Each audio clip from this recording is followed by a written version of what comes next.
irmãs, sejam muito bem-vindas a mais um episódio do Garden Podcast. E o nosso objetivo aqui é te mostrar e te incentivar que é totalmente possível você construir o seu relacionamento com Deus. E hoje eu estou com uma pessoa aqui muito especial e eu já quero começar esse episódio pedindo para o senhor se apresentar. A gente quer te conhecer. Tudo bem? Tudo bem. Meu nome é Braz. Durante um bom tempo da minha vida, fiquei conhecido como Braz Silva. Hoje é só Pastor Braz e eu sou de formação, eu sou jornalista, trabalho em comunicação há 42 anos.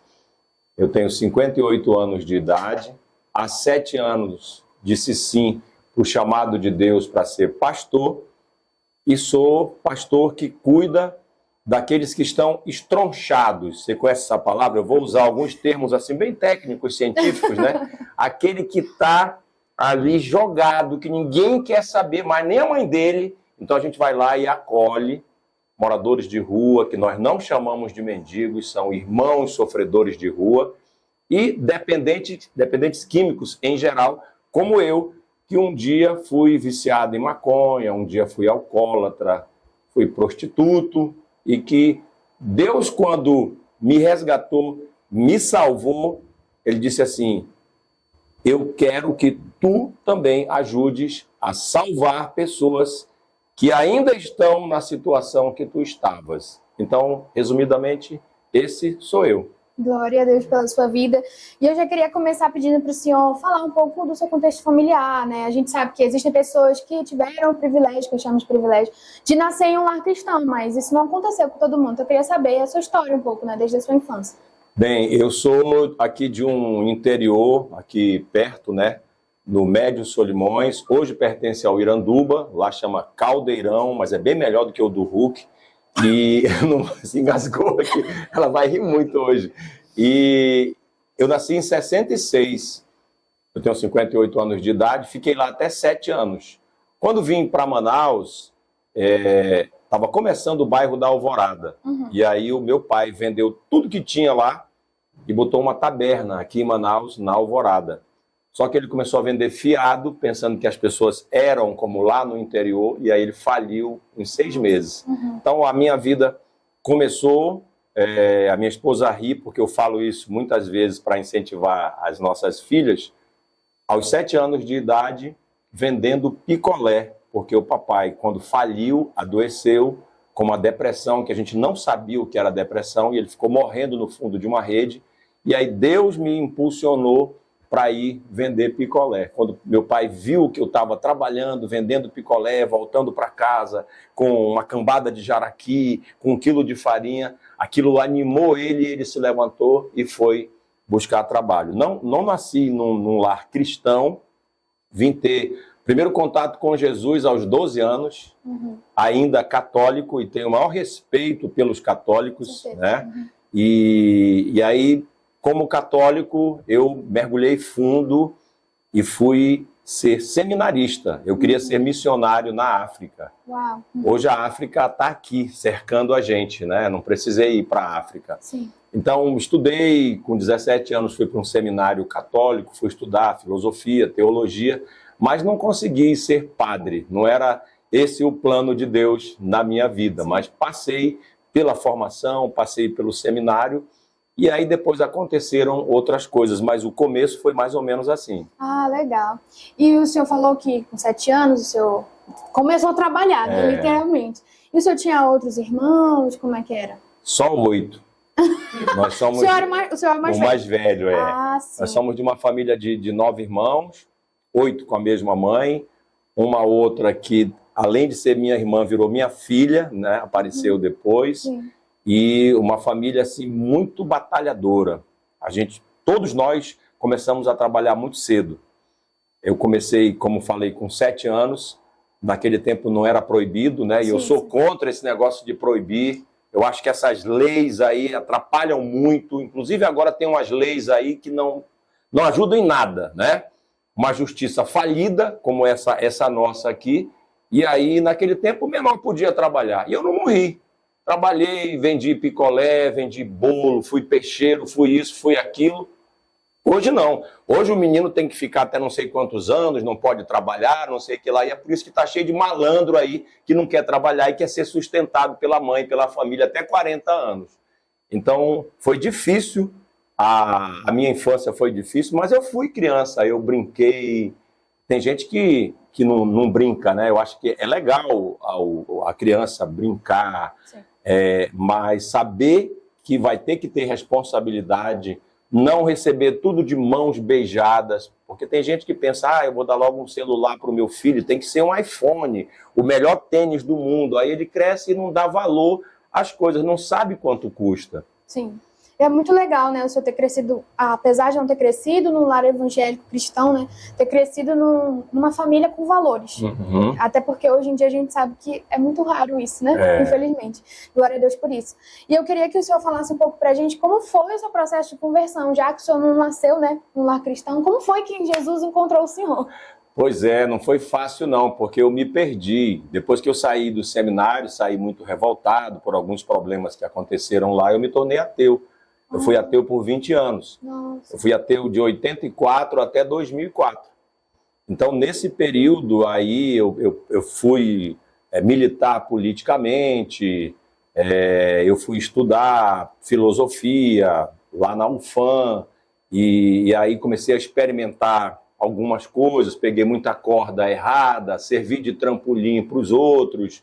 Politicamente, eu era muito iludido com algumas ideologias que, graças a Deus, eu fui curado, né? Graças a Deus, e não precisou desenhar, que vocês já entenderam.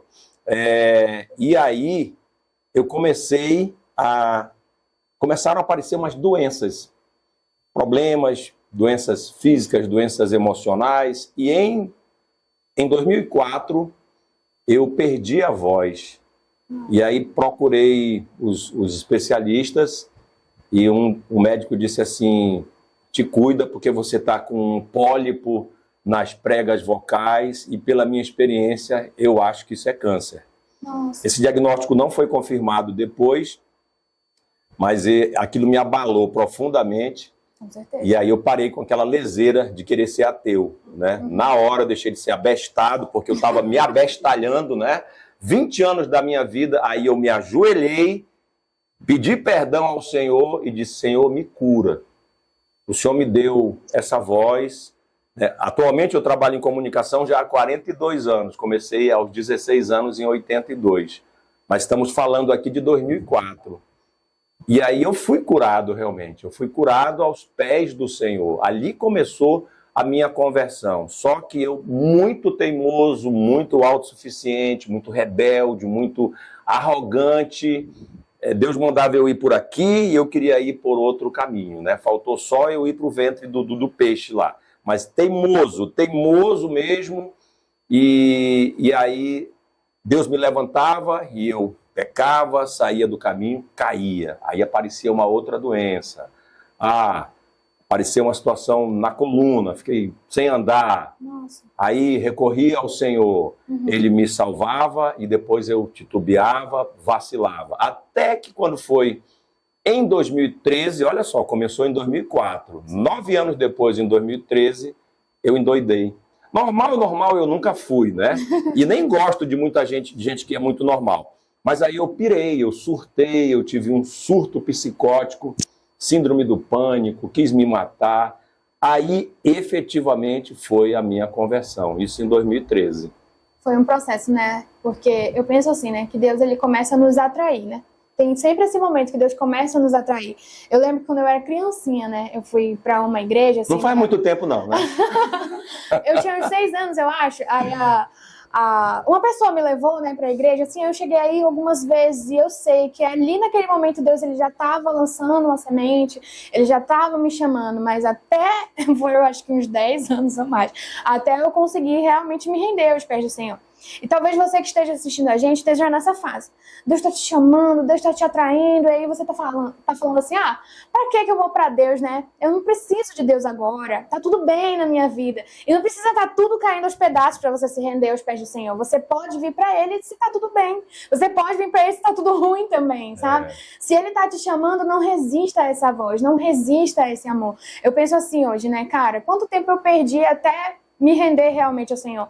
Não perca esse tempo, porque de verdade, o que o mundo vai fazer com a gente? Nos machucar, nos massacrar, nos humilhar, né? É isso que ele vai fazer com a gente. A gente não serve para o mundo, nós não fomos criados para o mundo, Deus nos criou para a sua presença. E você falando aí, eu lembrei de um amigo meu, bem mais velho do que eu, hoje ele tem 70 e poucos anos, que eu ia lá com ele no local dele, que se eu falar muito aqui o pessoal vai saber quem é. E aí ele dizia assim, como é que tu consegue? Tu paraste de ser aquele cara prostituto que tu eras? Eu falei, rapaz, milagre.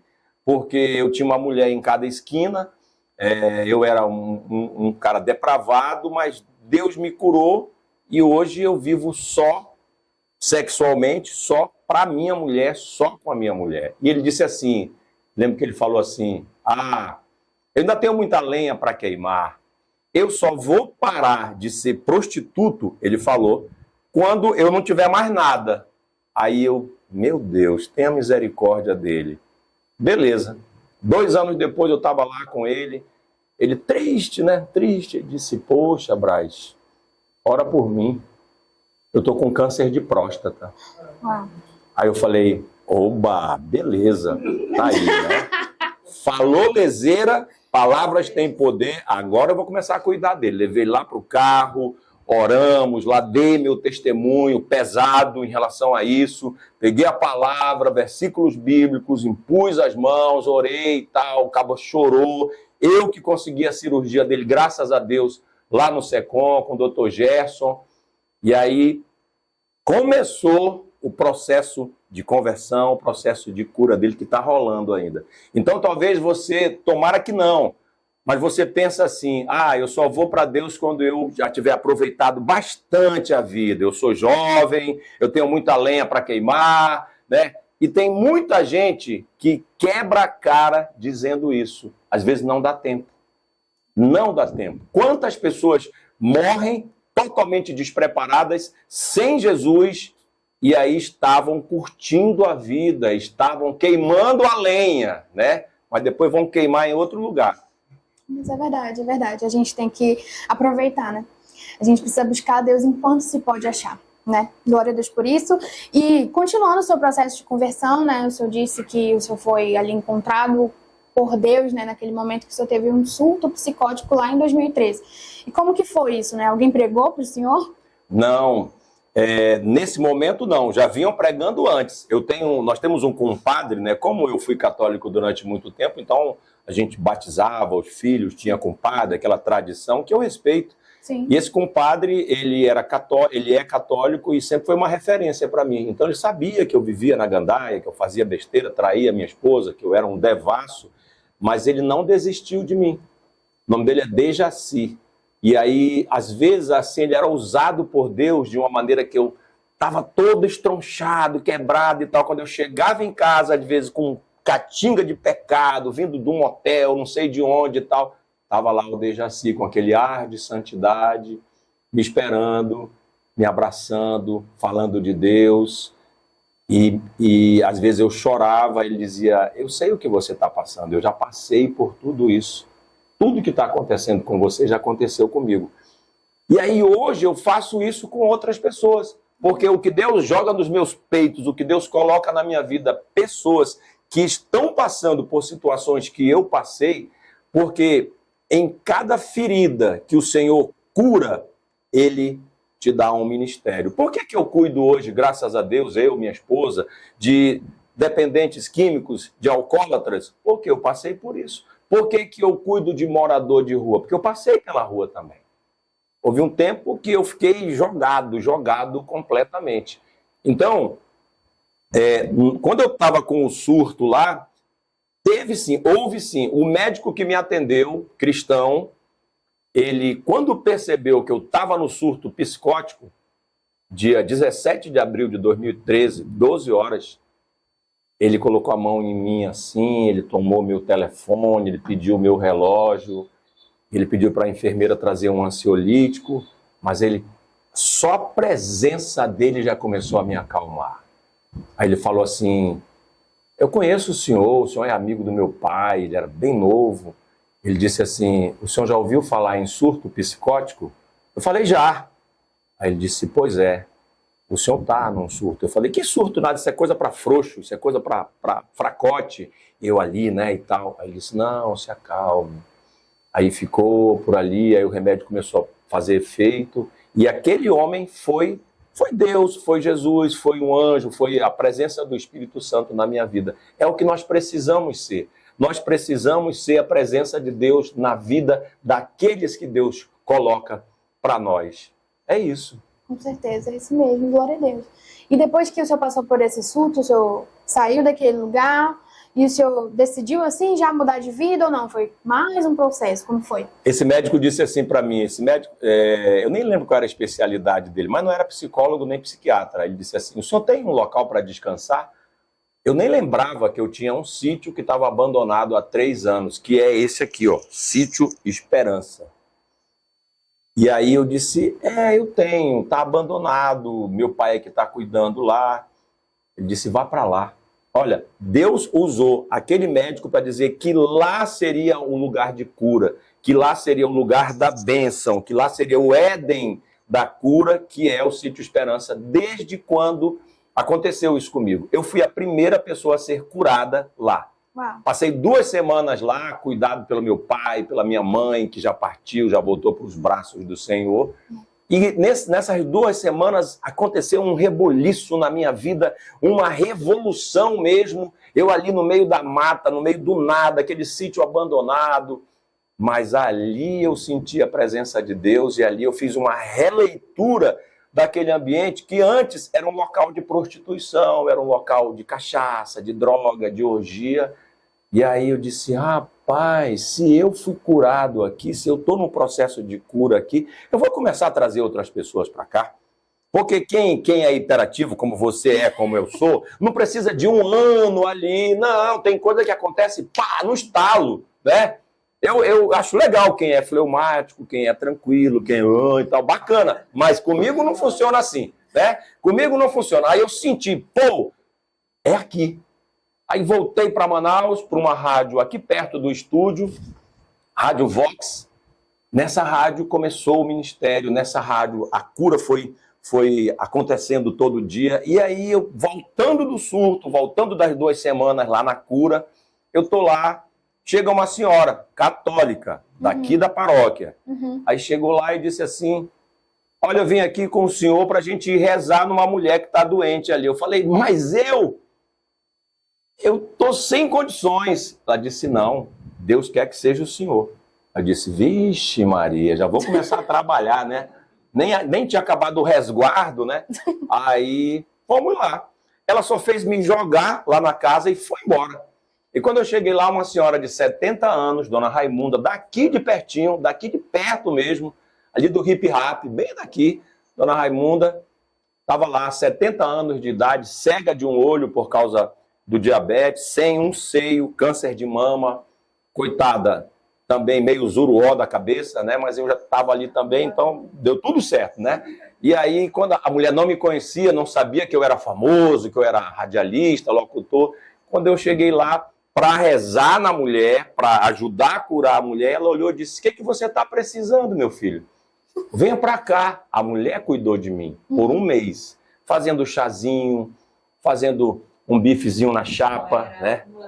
Ela era acumuladora, inclusive, e aí lá todo dia eu ia, falei para minha esposa, aí aquilo me motivou a voltar para a rádio, voltar para o programa, e aí eu disse, vamos ajudar uma senhora, vamos reformar a casa dela.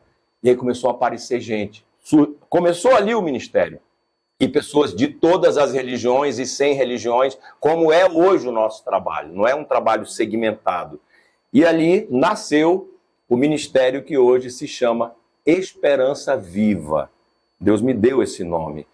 E aí chegamos a ter 200 pessoas participando, construímos a casa da... Vou resumir, construímos a casa da senhora, ela ficou 3 meses na casa, depois ela morreu. Quando ela morreu, a família que havia abandonado voltou e expulsou a gente. Quando expulsou, aí a gente teve que ir para onde? Para o Sítio Esperança, para fazer o trabalho lá. Aí pronto, aí o ministério cresceu, graças a Deus, e é o que nós fazemos hoje. Nós acolhemos pessoas em nome de Jesus e ajudamos a salvar vidas. Amém, glória a Deus por isso, né? E a Bíblia fala sobre isso, né? A Bíblia fala que onde abundou o pecado, superabundou a graça, né? E onde foi um dia um lugar de promiscuidade, né? Se tornou um lugar de cura para a glória de Deus. E talvez você se sinta assim, né? Você se sinta assim, nossa, será que Deus vai mudar minha vida? Será que um dia Deus vai me usar? Será que Deus vai fazer alguma coisa, alguma restauração? Mas é a Bíblia, né? Se abundou o pecado na sua vida, assim como abundou o dia na minha vida também, vai superabundar a graça de Deus, porque é ela que nos transforma, é ela que muda. Se a gente fosse pela nossa força do nosso braço, né, pastor, a gente nunca ia conseguir sair do lugar. Mas o Espírito de Deus vem e transforma e muda a nossa mente, né? Muda o nosso vocabulário, muda o nosso coração, faz a gente amar as pessoas, faz a gente ter propósito, ter motivação, né? É o Espírito de Deus que faz essas coisas na nossa vida, né? Então, se você tá nesse lugar, começa a realmente confiar no agir do Espírito de Deus, porque é Ele que faz isso, né? E eu queria que o senhor contasse um pouco sobre o nome, né? O senhor falou que o nome do sítio é Esperança, o nome do projeto é Esperança Viva, né? Eu queria que o senhor contasse um pouco essa experiência de como foi... Não é projeto, é ministério. Ministério, perdão, ministério. E é até legal explicar isso aí. Projeto é social. Projeto qualquer um faz. Ministério é visão de reino. Amém. Ministério é chamado. Ministério é entrega. E ministério não é igreja. Aí a gente já vai entrar para a questão dos conceitos aí, mas ministério, para mim, ministério é você botar a sua alma, botar o seu coração, se entregar totalmente, trabalhar para aquilo. Se for preciso morrer ali, você morre. Só que lá no Sítio Esperança tem uma diferença dos outros ministérios. Quem chega é acolhido, quem chega é abraçado. E quem chega também com esse espírito generoso, acolhedor, trabalha. Você perguntou, tem voluntário? Tem um monte de voluntário. E as pessoas chegam lá para buscar a cura. Quando elas começam a ser curadas, elas dizem assim, tipo a sogra de Pedro, né? Se colocam imediatamente a servir. Porque quando você é curado, você fica tão grato que você quer retribuir. É verdade. E é isso que acontece. Amém. E Deus deu esse nome para o senhor, né? Porque um ano antes de começar o Sítio Esperança, lá em 2013, o meu irmão, que ainda luta hoje contra droga, ele ficou internado na Fazenda Esperança. Nós conseguimos, graças a Deus, e com conhecimento, com alguns padres, bispos da Igreja Católica, colocar o nosso irmão lá. E eu fiquei durante um ano como voluntário. Então, Sítio Esperança é inspiração da Fazenda Esperança, que é grande, que é católica, que é mundial, né? E aí lá, aprendendo, ajudando, pagando, recebendo aqueles produtos que todo mês você recebe, vendendo biscoito, aquelas bijuterias, eu comecei a ver que funcionava. Eu tinha uma visão preconceituosa. Eu achava que o drogado, que o maconheiro, lá o cheirador de pó, que não tinha futuro para ele. Mas quando houve para mim, e quando eu comecei a ver pessoas sendo curadas, senti uma vontade muito grande de fazer um trabalho semelhante. E aí, quando aconteceu o surto, que eu já contei aqui, aí eu pensei, esse sítio, o sítio não tinha nome, era o Sítio do Brás. Aí eu disse, não, aqui vai ser Sítio Esperança, o lugar da bênção. E aí pronto, então veio o nome Sítio Esperança. Algum tempo depois, o Senhor me deu, numa vigília, o nome Esperança Viva. Algum tempo depois fizeram até uma música famosa que está aí, mas o nome do nosso ministério foi anterior à música. Hoje a música é muito famosa e tal. Santo Espírito, és bem-vindo aqui, fala de Esperança Viva. Quando fizeram a música, eu falei, opa, Deus mandou até alguém fazer uma música para encaixar aqui no Esperança Viva. Amém, glória a Deus. E eu queria que o senhor falasse como a gente pode ajudar a sua obra, né? Porque é uma obra independente, né? A gente estava conversando antes. Você pode falar um pouco como a gente pode ajudar? Se você, primeiro, puder conhecer o Sítio Esperança, toda quarta e todo sábado ele está aberto para visitação. São os dias que eu estou lá, na atividade pastoral. Quarta e sábado. E aí você vai ver, você vai sentir o mover de Deus. Se você pegar Jeremias 18, você vai ver a casa do oleiro lá. Lá é a casa do oleiro. As pessoas chegam quebradas. E aí lá Deus trata. ele nos usa. Nós damos uma pequena contribuição, digamos, de 0,0001%.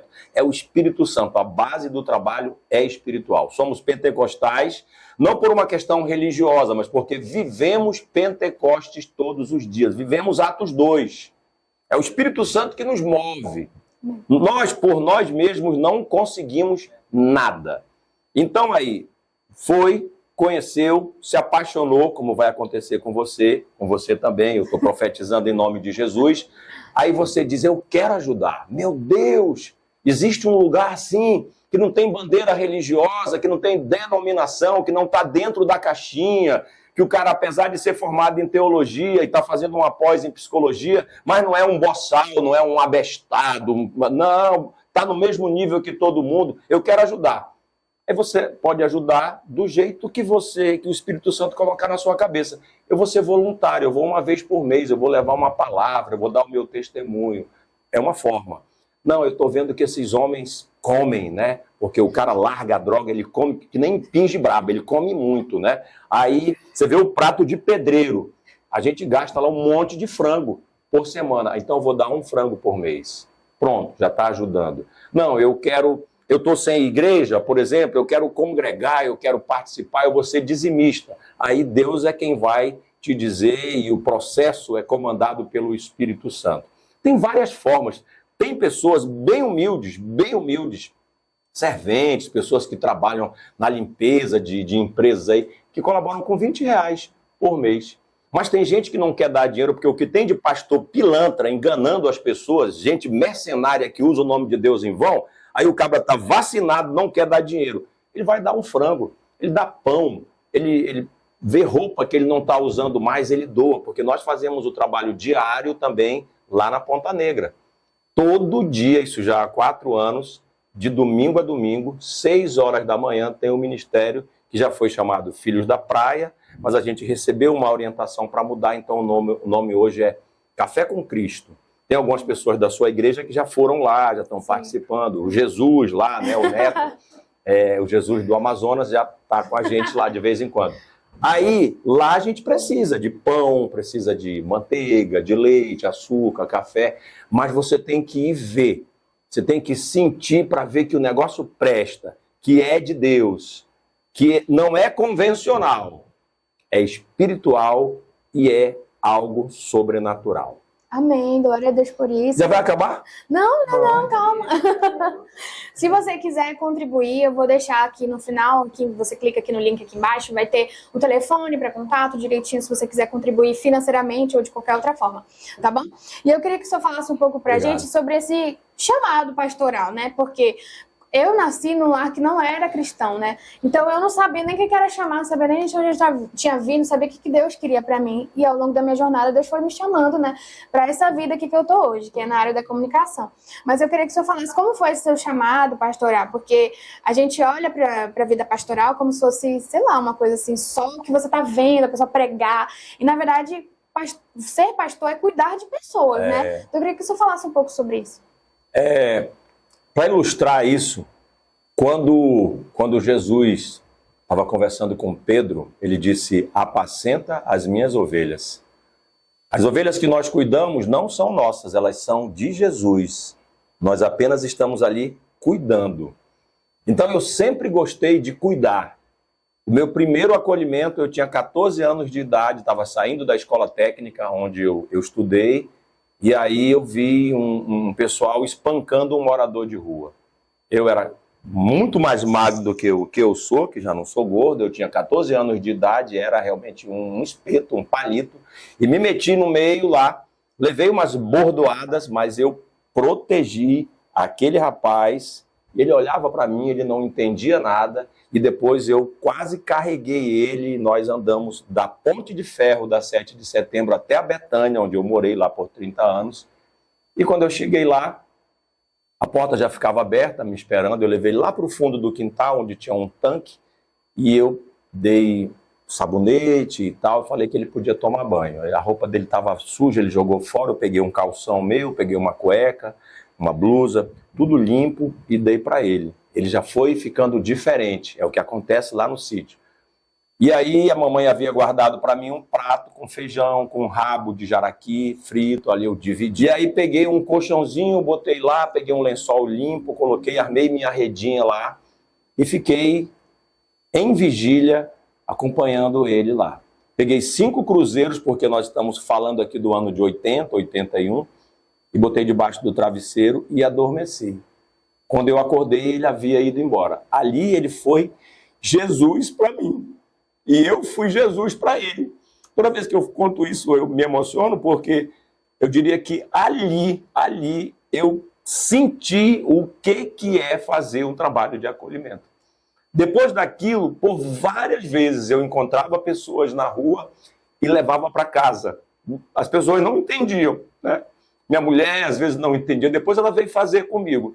E no ano de 2004, quando eu deixei de ser ateu, lá com os franciscanos de São Sebastião, nós passamos um ano inteiro, todo domingo, acolhendo moradores de rua, num movimento grande chamado FAIC, Fraternidade dos Amigos e Irmãos da Caridade. Eu diria que ali foi o estágio para o que nós fazemos hoje no Sítio Esperança. Então, se você sentir a vontade, se sentir o impulso, se sentir a inspiração para acolher, para fazer, não tenha medo, não tenha vergonha, não olhe para o que vão falar.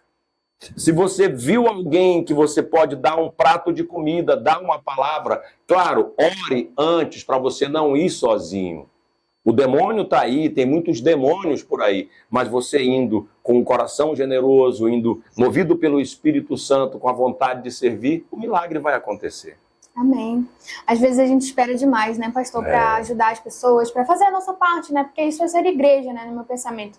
A gente prega, a gente fala de Cristo, ele é o nosso pão da vida, né, espiritualmente falando. Mas vive pouco. Às vezes vive pouco. Exatamente.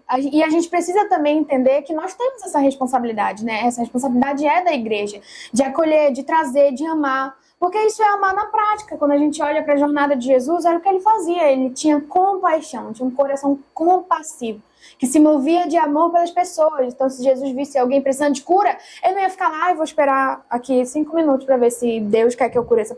Não, ele ia lá e fazia o papel dele. Não, então, sabe? Olha, é o seguinte, só vou poder curar domingo no culto, 8h30 da manhã, tá beleza? O cara nem vai. As pessoas não estão querendo mais ir para a igreja, não estão. Vai chegar um tempo que vai acabar esse negócio de igreja. E o que tem de igreja fazendo papagaiada é um negócio impressionante. O que tem de gente subindo no altar, pecando, enganando, roubando, traindo a mulher, fantasiado de pastor, de apóstolo, disso e daquilo. Pelo amor de Deus. Cristianismo se vive de uma maneira diferente, fora da caixinha. Parem com esse negócio do igrejismo. A linguagem só é crente se o cara estiver fantasiado de crente, né? E falando varão, não sei o que lá, e glória a Deus. Que é isso? Isso não converte ninguém. Isso não é cristianismo, isso é papagaiada. Sim, a gente precisa mais pessoas na prática, né? A gente precisa sair da nossa bolha. Deus não chamou pra gente se converter e ficar no nosso mundinho ali e pronto, acabou-se, né? Deus chamou a gente pra fora. É muito cômodo isso, né? É fácil, né? Eu diria que é a coisa mais fácil. A gente tá aqui no nosso meio, como cristãos, e vivendo isso na prática, né? Deus quer que você seja um missionário no seu trabalho. Às vezes ninguém nem sabe que tu é crente no teu trabalho. Como assim? Crente né? Agente secreto. Isso, 007. Tá cheio de crente 007. Sim, isso mesmo. Às vezes na tua faculdade ninguém sabe, entendeu? Tu nunca comunicou de alguma forma. Porque o que eu penso? Que no meio que a gente tá, a gente precisa ser um pequeno Cristo, que é ser cristão. Então, onde você está inserido é o seu local missionário. E onde você passar, as pessoas precisam ver a presença de Deus. Exale o cheiro de Cristo. Isso, a gente tem que ser o bom perfume de Cristo, a Bíblia fala sobre isso. Então, mas tem gente fedendo a Satanás. E tá dentro da igreja, né? Exalar o perfume de Cristo, duvido, Neca. Sim, a gente precisa buscar essa transformação no Senhor, né? A gente precisa se render, cara. Tá difícil, será, pra gente amar o nosso próximo? Tá difícil, será, a gente ser um pequeno Cristo para as pessoas? Porque se tá difícil, a gente precisa orar, a gente precisa buscar em Deus esse amor, né? E esse chamado na sua vida, né? Voltando pra nossa conversa, esse chamado na sua vida não começou quando começou de fato, né? A gente percebe isso, né, na nossa vida. Eu acredito que Deus, ele faz isso na nossa vida. Eu nem completei, porque eu falei lá do começo, mas o chamado mesmo para ser pastor Sim. foi de maneira improvável. Eu estava trabalhando em Altazes, Sim. ainda como católico, no processo de conversão, E aí havia pregado no retiro para casais, eu e a minha esposa, e estava na rádio, lá na rádio comunitária, falando e tal. Aí começaram a chegar pastores que depois se tornaram amigos e tal. Pastor! Eu digo, não sou pastor e nem gosto de pastor. Eu falei, eu tenho até raiva de crente. Aí um deles, que foi o que me ungiu, disse assim, você não entendeu, você é pastor. Você tem alma de pastor, você faz um trabalho de pastor e eu vim aqui para te convidar para pregar na minha igreja. Aí eu, vixe Maria, me arrepiei todinho, senti a autoridade de Deus, me submeti, chorei e aí eu disse, tá bom, eu vou. Aí ele também me ganhou pelo estômago, né? Eu tenho dificuldade para comer, tenho até que tomar Periavit, aquele remédio para dar apetite. Ele disse, vamos para minha casa que eu tenho lá açaí. Eu falei, oba, eu tenho lá tambaqui, eu tenho tapioca. E nós fomos, e ele botou lá tudo que eu gostava. Ele disse, tá pagando quanto no hotel? Eu falei, R$100 a diária. Ele falou, não, eu tenho um quarto vazio aqui, venha para cá. Era a suíte dele, que ele saiu para me hospedar. Uhum. E assim nós convivemos durante 2 anos, foi o processo. Esse pastor foi usado por Deus para depois, quando eu formei em teologia, ele chegou e disse, tá pronto, eu vou te ungir, pastor. Aí eu disse, não, eu sou muito pecador. Ele disse, é desses que Deus gosta. Você já acolhe, você já tem um sítio, já construiu até uma igreja lá, uma capelinha que tinha lá. Eu vou te ungir, pastor. Tá na hora. Eu falei, não quero. Ele falou, rapaz, com autoridade, né? Eu disse, tá bom. Aí ele disse, em dezembro, escolha uma data. Aí eu falei, 17 de dezembro de 2017. Eu disse, tá bom. Eu falei, mas eu tô liso. Eu não tenho dinheiro para a festa. Ele falou, eu banco a festa. Aí ele se mobilizou e tal, ajudou lá e foi o momento, até hoje, mais lindo, mais sublime da minha vida, foi a minha ordenação pastoral, a minha unção pastoral, debaixo de muita chuva. Muitas pessoas passaram lá pelo Sítio Esperança, católicos, evangélicos de várias denominações, amigos que não praticam nenhuma religião, tinha ateu lá, tinha judeu, tinha um colega que era muçulmano, foi um negócio fantástico e ali não teve jeito, eu me rendi e disse para o Senhor, me usa até o fim da minha vida, eu quero servir, eu quero acolher. Ainda preciso muito, muito, muito da tua misericórdia, da tua graça, ser transformado, me converter, mas eu estou aqui. Igual o Moisés na sarça ardente, igual Maria quando recebeu o anúncio que seria a mãe do Salvador. Não entendia muito, mas dizia sempre, eis-me aqui, me usa. Sim, eu creio muito, sabe, pastor, que quando a gente vai dizendo sim, o Senhor vai gerando uma transformação no nosso coração. Porque Deus, ele é extremamente educado, né? Ele é um cavalheiro, ele não arromba a porta de ninguém, ele não fica obrigando ninguém a nada, né? Mas quando a gente diz sim, ele falou, você disse sim, então você está me dando autorização de agir na sua vida, né? Ela é boa, né? E aí... Ela é muito boa. Glória a Deus. Ela é muito boa. Glória a Deus. Oh, gente. Deus seja louvado pela sua vida, pelo Amém. Dom que Ele te deu, você Amém. comunica bem. Amém. E eu estou muito à vontade de estar aqui. Eu quero te entrevistar no meu programa lá. Ah, então tá bom. Pode me chamar que eu vou, glória a Deus. E o que eu tava falando, gente? Sim, quando a gente diz sim, a sanguínea. Quando a gente diz sim, a gente dá essa autorização, né, para o Senhor atuar na nossa vida, Ele faz tudo, Ele age de dentro para fora, sabe? E às vezes está esperando assim, não, vou esperar a minha vida mudar para me vir para Jesus, eu vou esperar alguma coisa grande acontecer, ou como o senhor falou ainda agora, vou esperar, sei lá, eu queimar mais lenha, né, para me vir para Jesus. Você não precisa esperar, você só tem que dizer sim, porque Ele vai fazer a obra no seu coração, na sua vida, na sua mente. Olhando para a sua vida, né, o senhor tem uma jornada longa de vida, desde os seus 7 anos de idade, você está aí na labuta, viveu tantas coisas, teve tantas experiências, e olha o que Deus fez quando o Senhor disse sim. Mas foi necessário o Senhor dizer sim, foi necessário eu dizer sim. Hoje vocês veem aqui a Catiane falando no microfone, mas um dia eu fui uma pessoa que não sabia nem falar. Deus transforma a nossa vida, Deus muda o nosso coração. Só Ele pode fazer, né, pastor? E eu queria que o senhor falasse um pouco assim sobre relacionamento com Deus, né? Eu acredito que a gente faz um trabalho missionário, mas se a gente não tiver uma base no Senhor, a gente vai cair, porque é muita guerra, né? É muita prova. Então eu queria que o senhor falasse um pouco assim sobre vida com Deus, sobre o seu relacionamento com Deus. Como que o senhor faz para não se perder, né? Porque a gente que é muito comunicador, a gente que fala demais, a gente gosta muito disso, né? Então às vezes a gente fica assim meio disperso. Então eu queria que o senhor falasse um pouco sobre isso. Todo dia, de uns anos para cá, eu tenho vivido uma experiência muito, muito incrível. O Espírito Santo me acorda, sem precisar de despertador, 20 para as 4 da manhã. É relógio do céu. Eu posso dormir 8 horas da noite, como eu durmo regularmente, ou eu posso chegar de um evento com a minha esposa, meia-noite, eu ajoelho e digo, Senhor, me acorda a hora que tu quiseres. E ele me acorda 20 para as 4. Quando eu estou muito cansado, eu digo, Senhor, deixa eu dormir um pouquinho mais. Aí eu vou até 4, 4 e meia, por aí. Esse primeiro momento, ele é de Deus. Eu acordo, já abençoo a minha esposa que está ali. Ela é normal, ela dorme até um pouco mais tarde, né? E aí eu já vou na ponta do pé, botar as vasilhas para fazer o café, uma grande quantidade de café que eu faço, eu aprendi a fazer, para levar para os moradores de rua. E aí vou para o banheiro, o som já fica tocando baixinho ali para não incomodá-la, e ali é o meu momento de oração. Às vezes no vaso mesmo, estou orando ali, às vezes no quarto de guerra, fazendo uma coisa, orando, totalmente conectado, falando, recebendo, é uma palavra. E aí saio para o primeiro momento, 4h15, 4h30, aí eu vou cuidar do físico, eu sou corredor de rua, aí eu vou correr. Chego na Ponta Negra, começo a correr 15 para as 5, 4h30, por ali, que a gente mora perto da Ponta Negra, e vou correr. Correr na praia, correr no Alphaville, correr orando, recebendo, correndo ali, mesmo com fumaça, correndo, corro 10, corro 12 quilômetros e tal, ali e tal.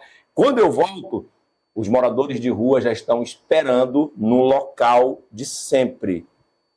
E ali é uma igreja, e ali nós levantamos um altar para o Senhor. E aí eu já estou com o café gostoso, com pão, com bolacha, e chega um, traz a manteiga, chega Jesus, traz o violão, Jesus é o neto, né? E por ali vai e tal. Meia hora, 40 minutos, pronto, eles voltam para a vida deles, alguns depois vão ser tirados de lá, e eu vou para a minha outra rotina, fazer café para minha esposa, fazer café para as minhas filhas, esquentar o pão, levá-las no trabalho. Quando dá umas 9 horas mais ou menos, eu já estou muito cansado, aí minha esposa está começando o trabalho dela, aí já tem um caldinho para mim ali e tal. Mas esses primeiros momentos são totalmente consagrados ao Senhor. Depois tem outros, mas para mim são as primícias que eu ofereço para o Senhor. E isso faz com que você tenha intimidade com o Espírito Santo. Só que eu passo o dia todinho ou falando ou pensando, fazendo a oração espiritual. Eu não me desconecto. Até porque, como eu já fui muito da pesada, como eu já fiz muitas coisas erradas, se eu sair da vereda, se eu sair do prumo, Satanás me puxa, como já puxou algumas vezes nas quedas que eu tive. Já caí, já vacilei, e aí hoje eu não quero mais cair. Tem que vigiar e orar o tempo todo. E na obra, trabalhando, não dá nem tempo de você pensar em cair. Amém. Glória a Deus. A nossa base é essa, né? A nossa base é o Senhor. Se a gente não tiver uma vida com o Senhor, a gente vai cair. Como o senhor falou, a gente vai se afastar de Deus. O nosso trabalho vai ser para nada. Né? E a gente não quer que o nosso trabalho seja em vão, né? E uma coisa importante é que hoje, eu e minha esposa, nós estamos juntos há 30 anos. A pastora Kellen, ela é um suporte realmente muito grande para mim. Eu não conseguiria fazer o que eu faço, ter chegado onde nós chegamos sem a minha esposa, a minha ajudadora, a minha parceira. Ela me acalma e eu animo ela. Ela sem mim, ela é triste. Eu sem ela, eu sou muito doido, né? Ela tá aqui, tá, gente? Ela tá... Ele morre de ir, né? Porque eu sou muito agitado, que nem ela, e ela me acalma. Agora, ela sozinha, ela é triste, né? Aí eu chego para animar ela, então a gente se completa. Glória a Deus por isso. E eu achei muito legal o senhor falar sobre a sua família, né? Acho que falar que o senhor leva suas filhas, né? Que você tem aquele momento ali do café da manhã. Eu acho isso muito importante, sabe, gente? Eu acho não, biblicamente isso é muito importante. A nossa família, a gente cuidar da nossa família, Nossa primeira da nossa igreja, casa. né? O nosso primeiro ministério, sabe? E eu não sei como é que tá a sua família aí desse lado. Eu não sei se você tira, sei lá, uma refeição na semana, de 7 dias, para você ter com a sua família, para você ter um tempo com eles, sabe? Eu acredito que Deus, Ele quer que a gente seja cristão primeiro nesse lugar, que é a nossa casa, sabe? Então, se você não tem esse hábito de ter tempo com a sua família, eu queria te desafiar a fazer isso. Eu já fui uma pessoa, eu e meu marido tá aqui, já foi uma pessoa que a gente não comia na mesa. A gente comia cada um no seu canto, no celular, e nananã, e Deus começou a me confrontar nisso. Porque aquele lugar, que é o lugar onde a família se reúne, que é a mesa, é muito importante. É ali que a gente tem intimidade, que a gente fala mal, que a gente brinca, mal que eu falo assim, né? Discute, resolve a vida, tem conversas difíceis, sabe? Que você cria esse hábito, não deixa isso se perder na sua vida, né? Que quando você for, sei lá, tiver 70 anos de idade, você continue tendo esse hábito, se o Senhor te der força, né? Pra você chegar lá. Tem um amigo que ele pirou também, que ele endoidou. Aí ele disse assim, uma vez ele me chamou e disse: Braz, eu só vim valorizar a minha mesa, a minha esposa, os meus filhos, a minha família, quando eu perdi tudo. Quando eu perdi, inclusive, a minha saúde mental. Ele me falando isso. Ele disse assim: hoje eu tenho o meu momento bolha. Quando dá meio-dia, eu desligo o meu telefone, eu fico até 2 da tarde na minha casa, almoçando com quem estiver lá, curtindo a minha esposa, descansando. E ninguém morre nessas 2 horas que ele faz o momento bolha dele. Quando dá 2 horas, e ele é um grande empresário, um alto executivo, aí ele liga o telefone e ele volta a trabalhar. Será que você não está trabalhando muito e curtindo pouco a sua família? Tem gente que passa a vida toda trabalhando, ganhando dinheiro, aí adoece, aí gasta todo o dinheiro com remédio, com hospital, com isso e com aquilo. Precisamos ser comedidos. E quem está falando isso é um cara que hoje tem 58 anos de idade, mas até os 40 eu não valorizei a minha mulher, não valorizei a minha família, eu não valorizei a mesa, o meu lar. Era uma casa que às vezes eu ia só para dormir. Então hoje eu curto a minha casa, a minha filha caçula, os nossos netos. Hoje eu curto a minha esposa, né? Hoje nós pedimos a Deus todos os dias para que Ele abençoe a nossa sexualidade, para que a gente tenha tesão só um pelo outro, para que a gente se deseje, para que o demônio não entre nessa brecha que o homem principalmente dá quando ele fica olhando para um rabo de saia, quando ele mesmo estando na igreja, ele está vivendo uma vida dupla. É santidade ou nada. Fuja do pecado e busque a santidade sem medo. Não tenha medo de ser santo, porque o nosso Deus é santo e Ele manda que nós sejamos santos. Amém, glória a Deus, é isso mesmo. E ser santo é ser separado. Se estão indo por um caminho, a gente faz o inverso. Né? Se as pessoas não querem mais saber de casar, de ter uma família, de viver uma vida reta, a gente faz o inverso. Porque é o que a Bíblia nos ensina, né? E eu queria que, antes da gente acabar aqui, né, queria que o senhor deixasse assim, um conselho, sabe? Para a pessoa nunca se desviar. Assim, o maior conselho que o senhor poderia dar, assim, para a pessoa permanecer com o Senhor. Tá, o conselho é que você tenha intimidade com o Senhor, tenha intimidade com o Espírito Santo, que você leia a Bíblia, estude a palavra, que você coma realmente a palavra todos os dias. Se você puder, congregue. E se você quiser conhecer um pouco mais do nosso trabalho, quiser até ter uma intimidade espiritual conosco, nós estamos à disposição. 99112-6432 é o nosso telefone. 99112-6432. Eu uso muito o WhatsApp. Eu não sou muito de usar Instagram, a minha esposa puxa muito a minha orelha, eu uso Facebook. Eu já sou velho, né? Tenho 58 anos de idade, mas eu uso muito o WhatsApp. Muito, muito mesmo. Nosso ministério, ele também faz um trabalho à distância. A gente conversa com pessoas na Suíça. Tem a mãe de um garoto que foi internado no sítio, que ela mora na Suíça, a gente fala com ela todo dia. Então, faça isso.